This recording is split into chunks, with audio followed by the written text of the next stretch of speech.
تفصیلات خبرگزاری شو با سرخط موضوع امروز 10 اکتبر توجه کنید.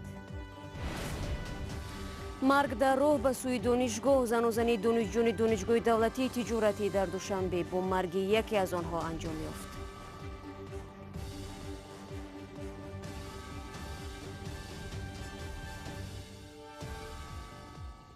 اندازه نگاه دار که اندازه نکوست. مقامات توجیک با پیامد خوراک‌های تیزپخت و غذای ناسالم مبارزه میبرند.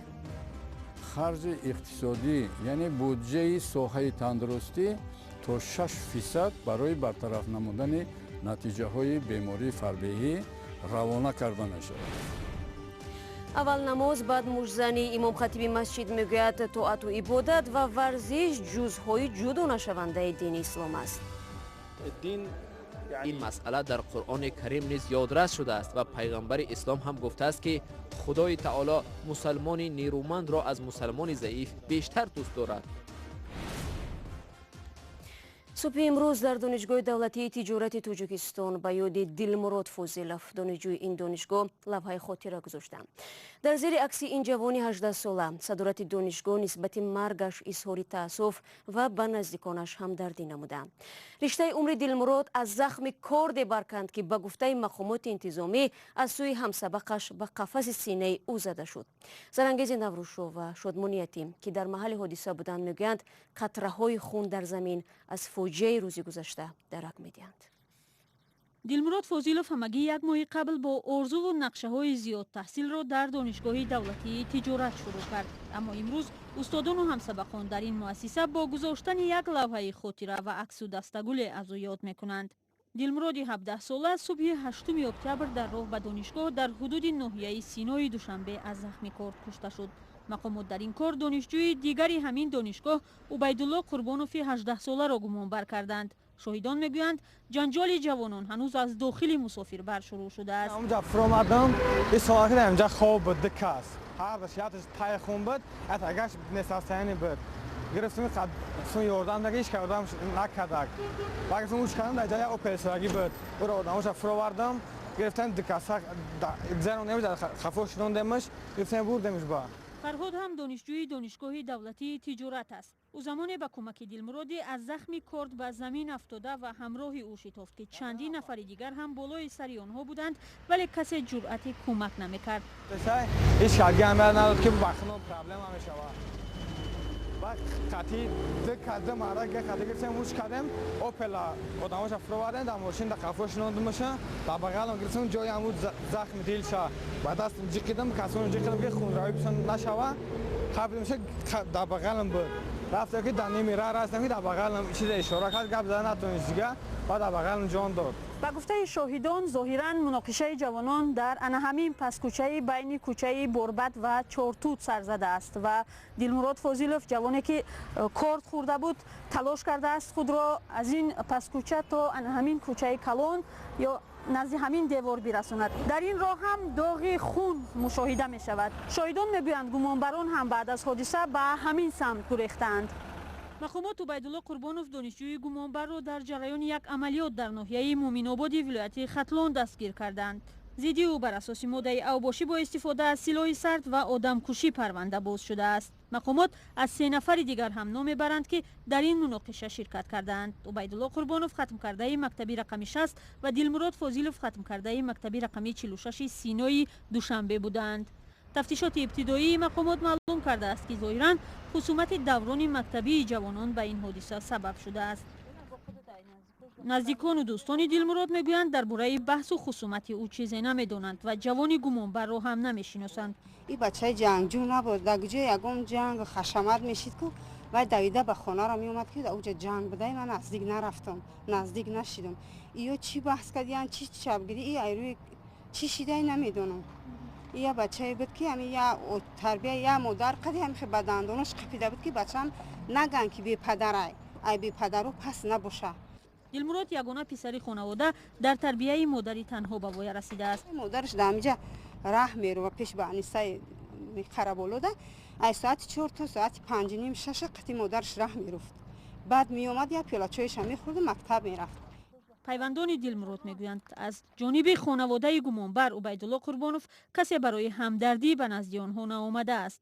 мақомоти донишгоҳи тиҷорат мегӯянд дар бораи ин ду ҷавон ки ҳарду ҳам дар соли аввал аммо факултаҳои мухталифи донишгоҳ таҳсил мекарданд маълумоти зиёд надоранд. ҳарду ҳам давоми як моҳи таҳсил дар дарсҳо пурра ширкат кардаанд. қатли як ҷавон дар пайи муноқишае ки ба гуфтаи мақомот ҳанӯз аз даврони мактабӣ шурӯъ шудааст, дар ҳолест ки дар гузашта низ низоъҳои маргбори муҳассилин дар кишвар сабт гардидааст. мансабдорони амрико мегӯянд ду ҷангҷӯи британиявӣ гурӯҳи даҳшатафкани давлати исломӣ ки бо сарбурии асирону гаравгонҳо ном бароварда буданд аз боздоштгоҳи сурия ба боздоштгоҳи амрикоӣ интиқол ёфтанд.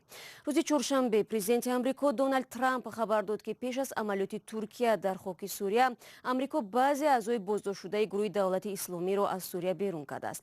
Якида коршиносон аз он нигаронанд ки амалиёти Туркия Сурияро бесару сомон намуда барои фирори даҳшатафканони боздоштшудаи давлати исломӣ шароит фароҳам меорад. амалиёти Туркия дар арсаи байналмилалӣ ташвиши зиёд ба бор оварда имрӯз дар ҷаласаи шӯрои амнияти созмони милали муттаҳид арзёбӣ мешавад. артиши Туркия дар рӯзи дуюми амалиёти зидди ниманизомиёни курд ба дохилтари қаламрави Сурия наздиктар ба соҳилҳои шарқии дарёи Фурот ворид шуд. марҳилаи кунуниро баъди тарки минтақа кардани нирӯҳои амрикоӣ таҳлилгарон ҳамчун хатарноктарин давра дар низоъҳои 8 соли охири минтақа унвон карданд. аъзои баландпояи ҳизби ҷумҳурихоҳи амрико аз тасмими президент Доналд Трамп барои берун шудан аз минтақа ва боз кардани роҳ барои шурӯи амалиёти туркҳо зидди нирӯҳои курди Сурия интиқод карданд. ин нирӯҳо ба Иёлоти Муттаҳидаи Амрико дар мубориза бо гурӯҳи давлати исломӣ мусоидат карда буданд. Туркия мегӯяд ки дар фикри эҷоди ба гуфтааш қаламравҳои амн барои миллионҳо муҳоҷири суриягӣ аст ки дар хоки кишвараш паноҳ бурданд. вале қудратҳои ҷаҳонӣ мегӯянд ки иқдомҳои Туркия метавонад боиси печидатар шудани низоъ ва дар фазои бебандуборӣ аз қароргоҳҳо фирор кардани ҷангиёни узви гурӯҳи давлати исломӣ шаванд.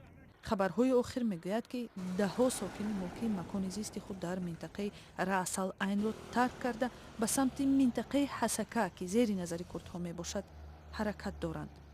гузоришҳои байналмилалӣ мегӯянд бо ин ки амрикоиҳо дар остонаи шурӯи амалиёти низомиёни Туркия зиндониҳои бисёр хатарноки узви гурӯҳи давлати исломиро ба зиндонҳои зери назари амрико дар берун аз қаламрави Сурия интиқол доданд, сарнавишти даҳҳо паноҳандаҳо хешовандони ҷангиёни гурӯҳи Доиш ки дар қароргоҳҳои ин минтақа зери назари курдҳо нигаҳдорӣ мешаванд маълум нест. дар ин қароргоҳҳо занҳову кӯдакони тоҷик низ нигаҳдорӣ мешаванд. шумо барномаи хабарии радиои Озодиро тамошо доред. серкорӣ ва ё рағбати зиёд ба хӯрокҳои тезтайёр дар ин авохир ҳарчи бештари сокинонро дар Тоҷикистон ба сӯи нуқтаҳои фурӯши ба қавли мақомот ғизои носолим мебарад. чунин вазъият ба гуфтаи табибон шумораи гирифторони бисёрвазнӣ ва беморҳои мухталифро афзудааст. ҳарчанд худи сокинон таркиби ғайритабиии баъзе маводи хӯрокаро ҳам мисол меоранд ки ба вазну сеҳатии онҳо таъсири бад мерасонад. ба ҳар сурат мақомот ҳоло барои ислоҳи вазъи нигаронкунанда барномаву дурнамоҳои махсусро таҳия ва қабул карданд. гузориши баъдии ҳамкорони мо дар ҳамин бора аст. нуқтаҳои хӯроки тезтайёрро ки талабот ба ғизои он ҳам зиёд аст, ҳоло дар душанбе сари ҳар қадам дидан мумкин аст.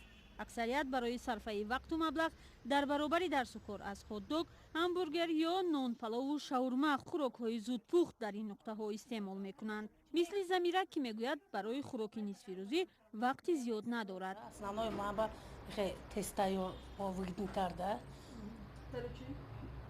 Ха кори ман шида вайва намешад.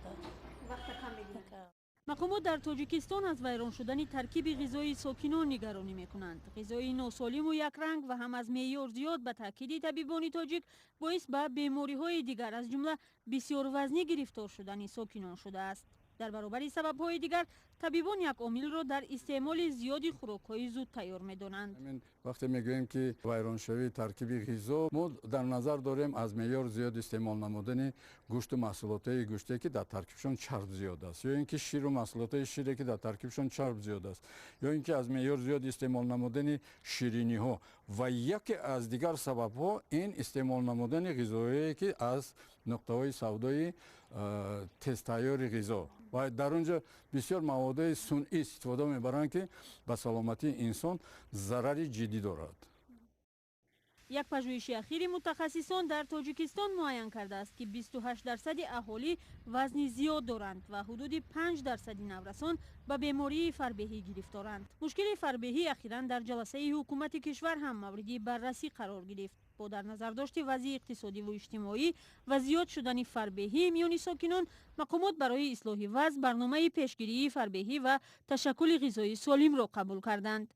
اگر در بین اهالی فیصد زیادی بیماری فربهی وجود داشته باشد، خرج اقتصادی یعنی بودجه ساحه تندرستی تا 6% برای برطرف نمودن نتیجه های بیماری فربهی روانه کرده می شود. نگرانی از غذای ناسالم و وزن زیاد در حالی است که قبلا مسئولین سازمان جهانی تندرستی از اهالی خواسته بود نامگوی غذای خود را تغییر دهند. بنا به توصیه های این سازمان جهانی 50% غذای یک روزه یک نفر باید میوه و سبزیجات باشد و هفته 150 دقیقه خود را آنها باید به مشق بدن ببخشند.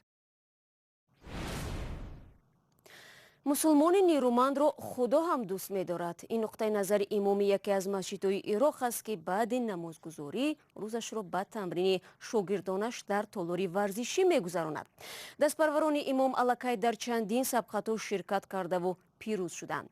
شاید بیشتر شما در تصور صحنه امام مجزن مشکل می کشید. پس گزارش نوبتی را تماشا کنید در تقدیم کیومرسیتا. امام یکی از مسجدهای شهری شمالی سلیمانیه عراق که همزمان مربی یک حربه جنگی کنگفو می باشد می گوید که دین و ورزش دو جزء جداناپذیر حیات سالم می باشند. الحمدلله رب العالمین الرحمن الرحیم مالک یوم الدین. حالا محمد رشید 39 ساله از سال 2000 تا امروز امامت در مسجد محلی را به عهده دارد. بعد از نماز او به تالار تمرین یک حربه جنگی کنگفو می‌شتابد تا به تعلیم شاگردانش دیر نکند. او تاکید می‌کند که طاعت و عبادت و ورزش از مشغولیت‌های مهمترین به خاطر حفظ سلامتی جسمانی و ذهنی انسان میباشند. دین به یگان نوع ورزش مخالفت ندارد. این مسئله در قرآن کریم نیز یادرس شده است و پیغمبر اسلام هم گفته است که خدای تعالی مسلمان نیرومند را از مسلمان ضعیف بیشتر دوست دارد. امام حالا در سال 2006 مرکز تمرین یک حربه جنگی کنگفو را افتتاح نموده جوانان خواهشمند ورزش را به آن دعوت کرد. فعلا نزدیک 100 شاگرد در این مرکز تعلیم می‌گیرند. ورزش به انتظام و اجرای سری وقتی مشق احتیاج دارد. دین هم به انتظام احترام قائل است. یکی از شاگردان امام حالو دلشاد کمال 32 ساله است که در چندین مسابقه پیروز شده است. من زیر رهبری شیخ حالو محمد رشید از سال 2000 کنفو تمرین می کنم. در این مدت علم کنفو را از خود کرده سر از سال 2006 در چندین مسابقه اشتراک کردم و پیروز شدم. حیات گوناگون رنگ است. ببینید که مربی ما امام مسجد است و تمرین ورزش را بر پایه دستورهای پیغمبر اسلام تعلیم می دهد. تمرین در تالار امام حالو محمد رشید مجانی نیست. هر شاگرد ماهانه 10,000 دینار عراقی پرداخت می کند که معادل $8 آمریکایی است. به قول استاد این مبلغ برای اجاره بنا خرج می شود. و سفیران اتحادیه اروپا برنامه ساده‌تر کردن تقدیم روادید را امضا کردند که امکان دارد رفت آمد بین همدیگری ساکنان اتحادیه اروپا و بلاروس را آسان‌تر کند. برنامه 9 اکتبر قبول شده است. و بینندگان عزیز 15 دقیقه که در اختیار داشتیم به پایان میرسد. برای همراهیتان تشکر میگیم. تا 24 ساعت دیگر که نشر نوی برنامه تقدیم شما ایزان می شود از وبسایت رادیو آزادی استفاده کنید. گزارش و نوارهای جالب در آزادی ویدیو کانال ما در یوتیوب دسترس خواهد بود. صفحه های ما در شبکه‌های اجتماعی همانا در خدمت شما عزیزان قرار دارد. تماشای نویدی بامدادی صبح فردا یادتان نرود. تا فردا خدا نگهدار.